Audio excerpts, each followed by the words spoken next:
1948. Era el fin de la Segunda Guerra Mundial. Los gobiernos estaban resueltos a que el pasado no se repitiera. Evitar la guerra suponía también evitar los errores económicos de los años 20 y 30. Imponiendo barreras comerciales, la gente creía proteger su economía, pero lo cierto fue que la paralización del comercio vino a provocar la ruina económica. Por lo tanto, en 1948 había que recomponer todo el sistema político y económico mundial, y la clave era la siguiente: estabilidad y un cierto sentido de comunidad mundial. Las organizaciones internacionales se crearon para la cooperación económica y la paz. Solo 23 países firmaron el GATT, pero se convertiría en elemento esencial para la seguridad económica mundial. 50 años más tarde, la Organización Mundial del Comercio tiene 132 países miembros. Ha hecho suyas las funciones del antiguo GATT, pero asimismo se ocupa de nuevos sectores del comercio: bancario internacional, telecomunicaciones, invenciones de tecnología avanzada. El GATT puso orden en la jungla del comercio mundial. Es mucho mejor estar en un organismo multilateral en el que los problemas entre países grandes y pequeños se dilucidan en un marco multilateral en el cual cualquier país puede tener aliados que lo apoyen en sus posiciones, que en el trato bilateral que nos retrae un poquito a la ley de la jungla del comercio mundial, donde la relación entre países de distinta fuerza económica hace que el país de menor cuantía se vea un tanto en desventaja. Las normas definían lo que los gobiernos podían y no podían hacer en materia de política comercial. Por ejemplo, los países no podían discriminar entre sus interlocutores comerciales. El GATT vino a ser también un foro en el que los países miembros podían solucionar sus diferencias y negociar la reducción de los obstáculos al comercio. En el marco del GATT se celebraron 8 rondas de negociaciones comerciales de creciente complejidad. Todo esto brindó un clima más propicio para las inversiones y la creación de empleo. En sus 47 años de existencia, el GATT vio cómo desaparecían obstáculos comerciales y cómo el comercio mundial experimentaba un crecimiento sin precedentes. El número de sus miembros, que en un principio era de 23, aumentó hasta alcanzar los 128. La mayoría eran países en desarrollo a los que se dispensó un trato especial para ayudarles a adaptarse a las normas del GATT. En los años 1970, un primer intento serio por revisar las reglas del GATT solamente alcanzó un éxito parcial. Solo algunos países firmaron todos los nuevos acuerdos de la Ronda de Tokio. Entretanto, la economía mundial atravesaba un periodo espinoso debido a los bruscos aumentos de los precios del petróleo y a las perturbaciones financieras. El proteccionismo amenazaba con volver al comercio mundial. Luego, en 1986, ministros de todo el mundo se reunieron en Punta del Este, Uruguay, para iniciar un acontecimiento que iba a transformar el comercio mundial, la 8ª ronda de negociaciones del GATT, la Ronda Uruguay. La ronda duró 7 años y medio y al final participaron en ella 125 países. Vino a ser la más importante y más compleja negociación de la historia. Las negociaciones versaron sobre algunos de los temas más candentes del momento, por lo que los intereses en juego eran muy importantes. Al mismo tiempo hay un sentido de crisis, pero también una respuesta muy responsable a la situación y un deseo colectivo de que el sistema comercial multilateral controle la situación.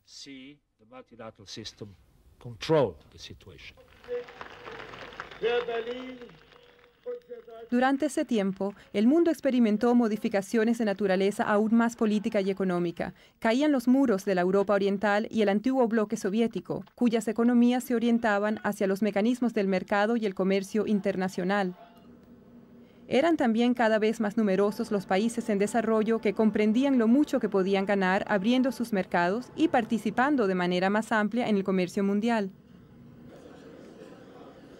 Al final, cuando los ministros se reunieron en Marrakech en abril de 1994, tenían ante sí un acuerdo que representa la reforma más trascendental del sistema de comercio desde la creación del GATT. El acuerdo de la Ronda Uruguay es complejo, pero puede resumirse en dos logros importantes. El primero es la creación de una organización nueva, de condición jurídica plena, la Organización Mundial del Comercio. Creo que es indispensable, tanto desde el punto de vista económico como político, que se asigne a la OMC la función que para ella se prevé en las concluidas negociaciones de la Ronda Uruguay. De no ser así, el mundo en el que rápidamente nos aventuraríamos sería un mundo dividido, de bloques de países en pugna, de esferas de influencia en pos del tipo de ventajas que en otro tiempo condujeron a guerras y enfrentamientos. El segundo logro es que los acuerdos de la Organización Mundial del Comercio forman un todo con un ámbito de aplicación de amplitud sin precedentes.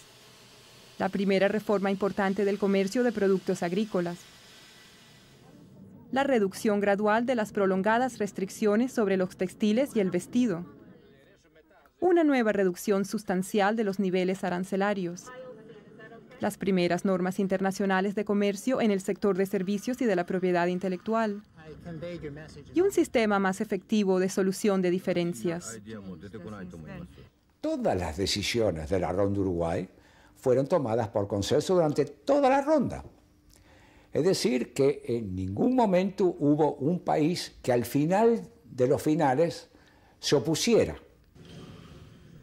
Hay flexibilidad. Por ejemplo, a los países en desarrollo se les da más tiempo para adaptarse, pero al final ninguno desiste.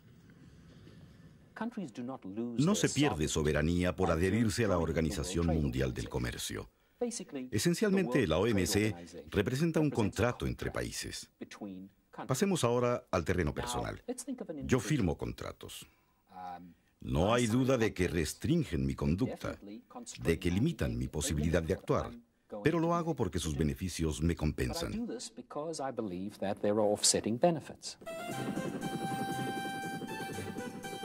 La Ronda Uruguay terminó en 1994, pero las negociaciones no se detuvieron. En 1996, la reunión ministerial de Singapur les dio un buen empuje. En 1997, como resultado de ello, se alcanzaron 3 nuevos acuerdos que abarcan mercados internacionales por valor de billones de dólares. En servicios de telecomunicaciones, en libre comercio de una amplia gama de productos de tecnología de la información, tales como los ordenadores, en servicios financieros como los bancarios y los de seguros. En esos sectores, los productos y servicios serán más económicos, de mejor calidad y de más amplia disponibilidad. En los próximos años, la OMC ha de emprender otras negociaciones. Muchas de ellas son heredadas de la Ronda Uruguay. Otras se añadieron después. Las principales negociaciones nuevas sobre agricultura, servicios y otros sectores están previstas para fines de siglo. La mayor parte de los acuerdos de la Ronda Uruguay serán sometidos a examen. Todos ellos son esenciales para mantener actualizado el sistema. Además, los miembros de la OMC están estudiando las prácticas de competencia y antimonopolio, la transparencia en la contratación pública, las inversiones y otras cuestiones más. Desean comprobar si hacen falta nuevas normas. El volumen del comercio mundial es hoy día 15 veces mayor que hace 50 años. En la mayoría de los países, el sistema de comercio ha aportado una contribución vital al crecimiento económico, al desarrollo y al progreso técnico. En 1950, los Estados Unidos era el país más rico, seguido del Canadá y Europa. El Japón alcanzaba un 6º lugar. Adoptamos una política de apertura y el resultado fue la convergencia. Hoy, nuestros niveles de salario son bastante parecidos en todo el mundo desarrollado. Lo mismo cabe decir de los países en desarrollo dinámicos que adoptaron políticas de apertura y se integraron en la economía mundial. Creo que este es el gran atractivo de un sistema de comercio abierto. Es precisamente un mecanismo para corregir los desequilibrios y las desigualdades que existen en la economía mundial. Pero junto a esta prometedora situación, la pobreza persiste. A los países menos adelantados les resulta difícil aprovechar los beneficios del sistema de comercio. Mi país, que forma parte del grupo de los países menos adelantados, sigue con interés el proceso actual de mundialización. Estamos persuadidos de que ese proceso, bien conducido, puede fomentar un crecimiento armonioso de la economía mundial, un crecimiento atento a reducir la brecha existente entre países ricos y pobres. Puede hacerse más por ayudar a esos países a ponerse a la par de los demás y más se está haciendo. Recientemente, 26 países mejoraron el acceso a sus mercados para los productos exportados por los países menos adelantados. Ahora es el momento de acometer el problema de los países menos adelantados y les aseguro que es posible eliminar la pobreza. La OMC, el Fondo Monetario Internacional, el Banco Mundial y otras organizaciones internacionales trabajan ahora de común acuerdo para fortalecer el desarrollo de los países más pobres, prestarles asistencia en materia de formación y ayudarles a diversificar y mejorar sus servicios y su producción industrial. La OMC no es una torre de marfil. ¿De qué modo influyen en los procedimientos de la OMC la opinión pública y el sector privado? Por medio de sus gobiernos. Los gobiernos plasman las inquietudes nacionales por medio de negociaciones o debates que trasladan a la OMC. La liberalización del comercio mundial ha tenido efectos prodigiosos de elevación del nivel de vida y de creación de empleo. Sin duda, los desplazamientos de las empresas dan lugar a operaciones de arbitraje. Quizá hay delocalizaciones de empleos en unos casos y creaciones de puestos en otros. Creo que no se puede mantener indefinidamente la dicotomía diciendo se hace todo en el plano nacional, pero se quiere conseguir todo también en el internacional. Tiene que haber algo de los dos. El sistema contribuye a crear empleo.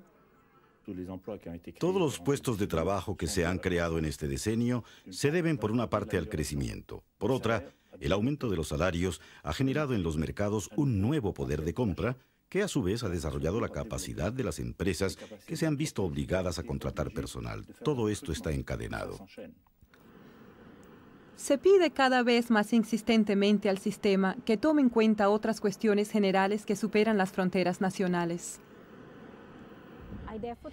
Por consiguiente, creo que es importante que la OMC mejore su propia capacidad de aprender de la sociedad mundial, porque los retos del siglo próximo son los del pasado siglo y los nuevos retos del futuro.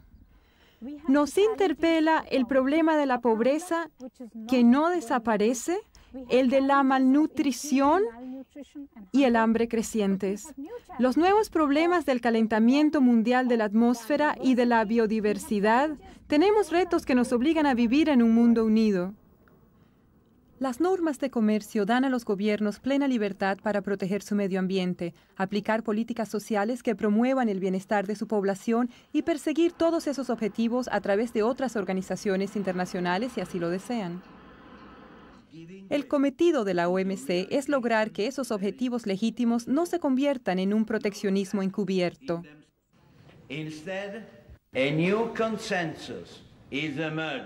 Está surgiendo un nuevo consenso en el sentido de que la liberalización del comercio y la protección del medio ambiente no solo son metas compatibles, sino que tienen que ser los dos aspectos de la misma estrategia para conseguir un desarrollo sostenible a escala mundial. De cara al futuro, la Organización Mundial del Comercio afronta varios desafíos. En primer lugar, ha de seguir el ritmo que imponen las nuevas prioridades en un entorno internacional sometido a rápidas transformaciones. Lo que no es menos importante, las nuevas tecnologías de la información hacen que el tiempo y el espacio se contraigan, tendrán para el comercio internacional efectos de grande alcance. En segundo lugar, la OMC tiene que lograr que las normas se apliquen en la mayor parte del mundo que sea posible. Y eso quiere decir que habrá que incorporar nuevos países al sistema, incluso las pocas grandes potencias comerciales que aún están fuera de él, como China y Rusia. En tercer lugar, los miembros de la OMC quieren conseguir que los grupos económicos regionales establecidos por todo el mundo apoyen el sistema mundial. Y en cuarto término, por ser de ámbito mundial, ese sistema ha de velar por los intereses de los países más pobres, de manera que ellos puedan gozar plenamente de las oportunidades que ofrece un sistema comercial vigoroso y actualizado. Y tal vez el más importante de todos, lograr que el sistema responda a las aspiraciones de la gente en cada uno de los países miembros. Estos desafíos globales no pueden resolverse con imposiciones recíprocas de políticas o valores. Creo que el objetivo principal es crear un sistema universal que englobe a todas las naciones del mundo en un sistema basado en normas, no en un sistema de poder. Sistema en el cual las relaciones se establezcan por las normas que se han acordado conjuntamente y no sean relaciones de poder. Sin duda, es este un objetivo muy revolucionario.